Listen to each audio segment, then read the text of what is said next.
Inio Asano posee una extraña habilidad para capturar las experiencias universales del género humano, desde la pérdida de la inocencia y la exploración adolescente del amor en La chica a la orilla del mar, hasta las complicaciones de una relación entre dos personas que se mueven sin rumbo por la vida en Solanin. Las obras de Asano tienden a ser desgarradoramente honestas. En Reiraku se cuenta la sombría historia de un hombre que encuentra la insatisfacción tras el éxito, abordando la melancolía y el conflicto de identidad con el que se encuentran las almas creativas. Un hombre que ha sido descrito como un monstruo y que se enfrenta al descenso hacia sí mismo. Reiraku sigue la vida de Kaoru Fukazawa, un mangaka de entre 30 y 40 años que acaba de lanzar el 15º y último volumen de su popular manga Goodbye Sunset. Una historia que ha ido recortando su tirada a medida que los lectores decaían, mismo término que Inio Asano utilizó para dar nombre a esta obra de 2017, porque Reiraku se podría traducir como decadencia o declive. Kaoru se ve sumergido en una crisis de identidad, afronta la necesidad de crear un nuevo manga que encaje con el público general, lucha contra los sentimientos de insuficiencia que están alimentando la ruptura de su matrimonio y descubre que su vida como mangaka no merece la pena.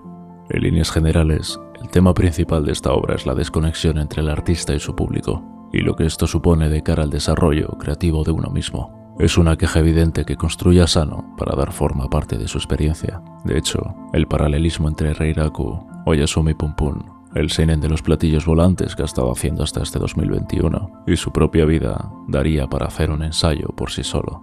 Y también se podría hablar de cómo se construye el relato en contraposición a Solanin. Sin embargo, por el momento apartaremos los elementos externos para así hablar de Reiraku sin condicionantes.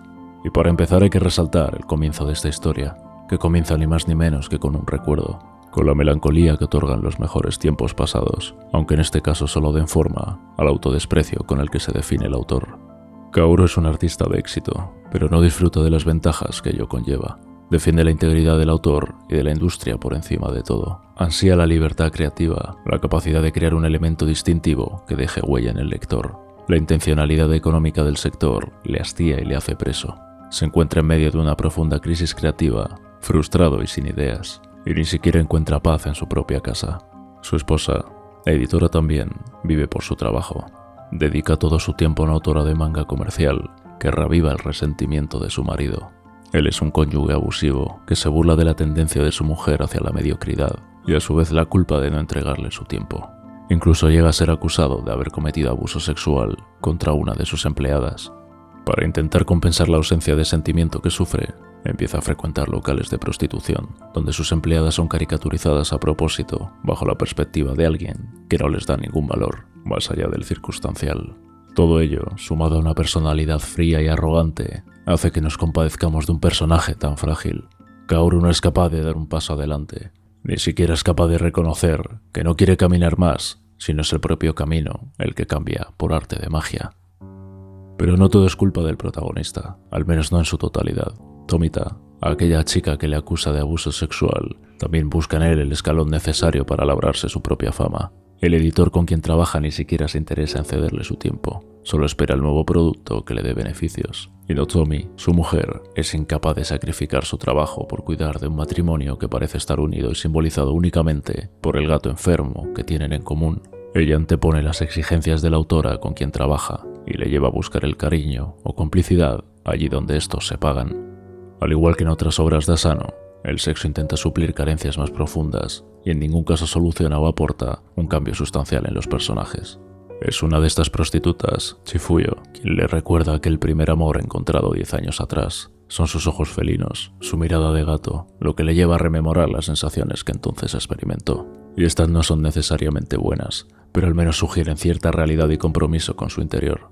Es con ella con quien vive una especie de idilio que le lleva a viajar brevemente al entorno rural de Japón, donde se imagina a sí mismo con esa chica formando una familia, mientras el divorcio con su mujer toma forma. Esa fantasía quizá redunde en la sensación de tiempo perdido, de que los años entregados a su profesión le han impedido tener algo similar. Vemos un paralelismo entre los dos personajes. Ambos han buscado la libertad a través de su trabajo, y también se han acostumbrado a que este sea el único camino para encontrarla. Por eso Kaoru lamenta más adelante no haber dicho a Chifuyu que la libertad no debería ser una meta, sino un medio. Reiraku es, como muchas de las obras anteriores de Asano, increíblemente detallado y preciso con los espacios vacíos, lo que confiere una sensación de soledad inquietante y una pérdida de identidad frente a un mundo más amplio.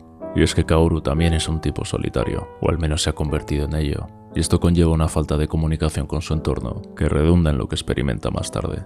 Es otro individuo que se siente solo en una de las ciudades más pobladas del mundo. Kaoru recuerda los comienzos de su carrera, la motivación al encontrar un camino que parece ser el adecuado, solo para darse de bruces con una frustración profunda y constante. Se cuestiona su propia identidad con frecuencia y procura encontrar a su alrededor lo que ha llegado a ser. Es en parte por ello que suele mirar las redes sociales, para ver qué dicen sus seguidores, tanto lo bueno como lo malo. Seguidores que en la mayor parte de los casos no entienden lo que él ha querido expresar entre las páginas, como una sustitución de la interacción humana real. Por eso amaga con venderse desesperadamente, para poder al menos beneficiarse de los gustos de unos lectores que rechaza. De ahí esos extraños garabatos que no llegan a ser nada.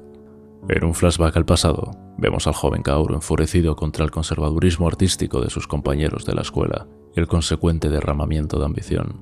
Sin embargo, es este su fracaso como ser humano, la rabia que lo devora todo para alimentar su núcleo de insatisfacción. La historia de Reiraku es, en efecto, desgarradoramente honesta. La falta de inspiración e insatisfacción de Kaoru con el estado actual de su vida es algo que casi todo el mundo ha enfrentado en la suya, y estos sentimientos probablemente resuenen más cuanto mayor es el lector. Si bien no hay una violencia exagerada entre sus páginas, el dolor emocional y el miedo que siente el protagonista prácticamente se irradian al exterior.